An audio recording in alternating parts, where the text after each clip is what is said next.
Salut à tous, c'est Max, bienvenue sur Mon Sport. Aujourd'hui on parle du mode Smart Capture sur le Mavic Air. C'est parti.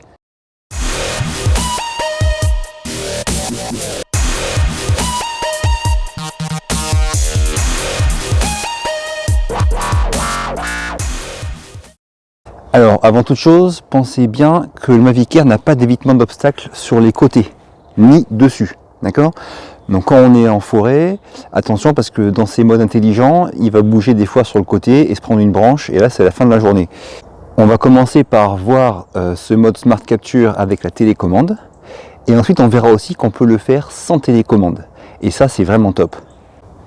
Ok, on est parti, donc on va sur la radiocommande et là on tape sur Smart Capture en haut à droite, accéder au mode, voilà, là il me cherche.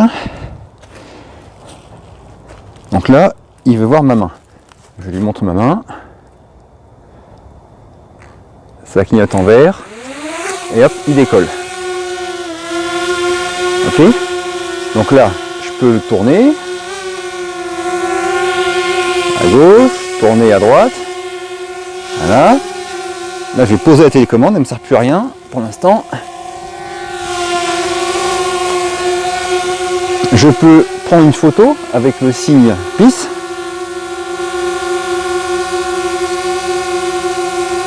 Normalement.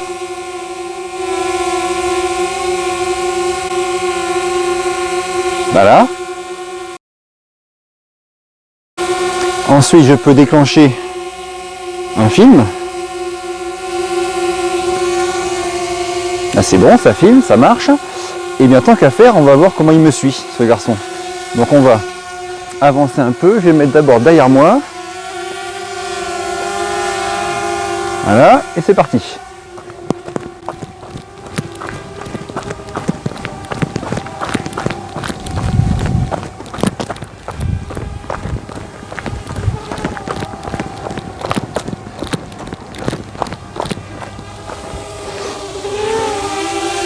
Alors là on voit qu'il fait des à-coups pour suivre le terrain. Donc il avance horizontalement. Quand le terrain a trop monté, qu'il est trop près du sol, il s'arrête, il monte et il réavance. Donc pour le suivi en montée, on n'a pas un profil régulier. Là on va faire l'inverse en descente. Je vais le tourner. Pas d'obstacle, c'est bon. Hop, je me mets dans le sens de la descente. Et là on voit comment il se comporte en descente. C'est parti.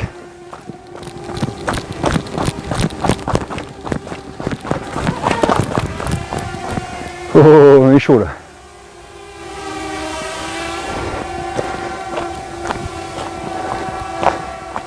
Voilà, c'est ça que je voulais voir. C'est s'il descendait.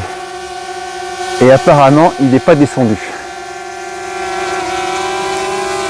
Ok. Autre mode possible. Autre fonction du moins. Je joins les mains et je les écarte. Et là, il recule. Hop.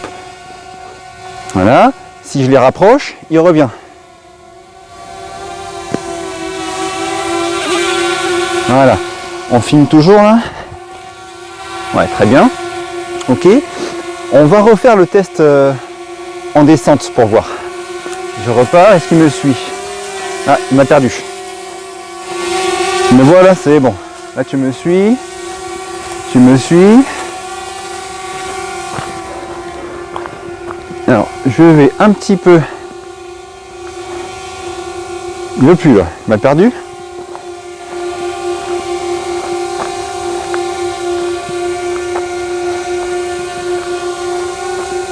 Ah, là, il m'a vu.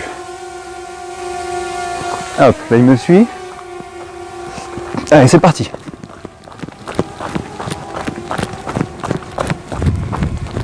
Il a du mal. Je l'ai perdu. En fait, dès que le terrain est en montée, il a du mal à suivre parce qu'il faut qu'il s'arrête pour monter quand il est trop près du sol. Donc si je le monte carrément là-haut, voilà. Là par rapport aux branches, ça devrait le faire. C'est parti.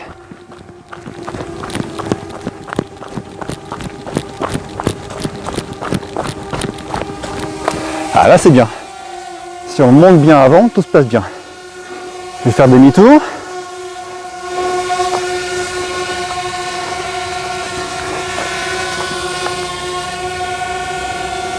le mettre dans mon sens. Je vais le baisser. Voilà, top.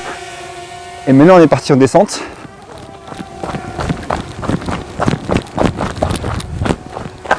Ah, il est resté là-bas.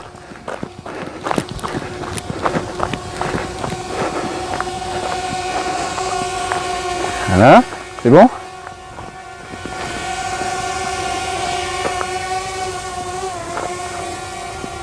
Et il me suit ou non? Il me suit, c'est parti.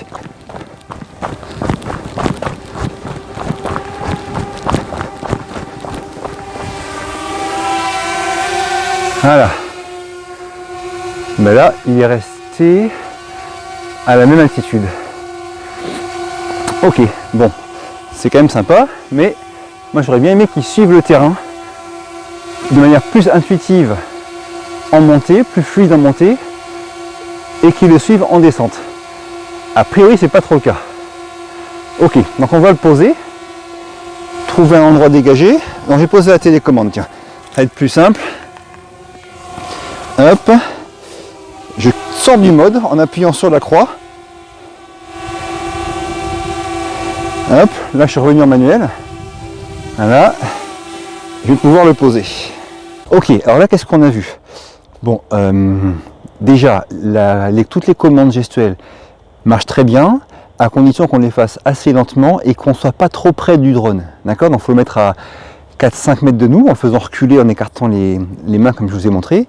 Et là, les commandes marchent très bien pour prendre la photo, le signe peace, là, avec les deux doigts écartés, la commande pour prendre la vidéo, donc avec ce signe-là, et les commandes pour qu'il recule, pour qu'il se rapproche, pour qu'il monte, descende et bouge. Bref, tout ça marche bien, enfin assez bien. Ensuite, pour ce qui est de du suivi quand on se déplace, si on part d'un coup sec, une accélération, il peut ne pas arriver à vous suivre. Et pour ce qui est du dénivelé, le souci en montée, c'est qu'il va faire une trajectoire horizontale, et une fois qu'il sera trop près du sol, il va s'arrêter, monter et repartir. Donc il fait des paliers comme ça.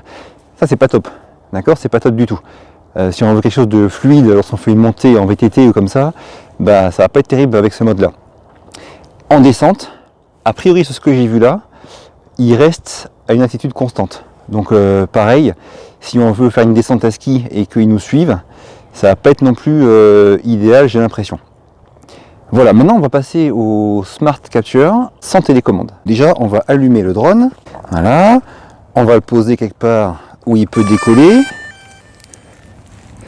Et on va appuyer 2 fois sur la diode qui clignote à l'arrière. Et là, point très important, on lui laisse bien 1 à 2 minutes, comme ça, sans rien faire. Pourquoi? Parce que là, il va acquérir ses satellites pour se stabiliser. Il va préchauffer l'IMU pour bien décoller. Donc là, c'est très important de le laisser bien 1 à 2 minutes, comme ça, tranquille. Voilà, là, le drone est prêt. On se met en face de lui. On lui montre sa main. Ça clignote en vert. Il est prêt. Il décolle. Et là, tout se passe à la main.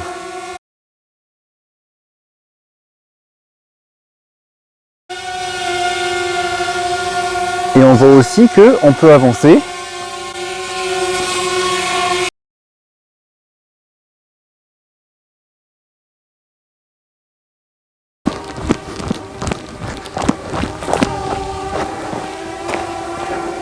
Voilà, je pense qu'on a fait le tour pour ce Smart Capture.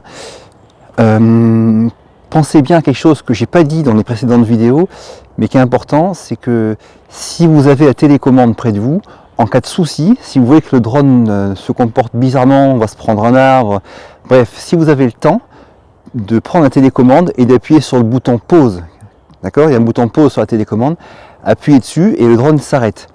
De la même manière, dans tous les modes de vol intelligent, Smart Capture, Active Track, TapFly, sur l'application, à gauche de l'écran, quand on est en mode TapFly ou en mode Active Track ou Smart Capture, il y a une croix rouge, enfin une croix blanche sur fond rouge. Faut appuyer dessus pour quitter ce mode. D'accord? Ça peut être aussi intéressant, soit pour le quitter parce qu'on en a envie, soit parce qu'il y a une urgence et qu'il y a un souci. D'accord? Donc la croix rouge pour quitter le mode dans lequel on est, et le bouton pause de la radiocommande pour arrêter le drone et le mettre en vol stationnaire. Voilà, j'espère que cette vidéo vous aura plu. N'hésitez pas à la liker, ça m'aide beaucoup, à la partager, à vous abonner aussi.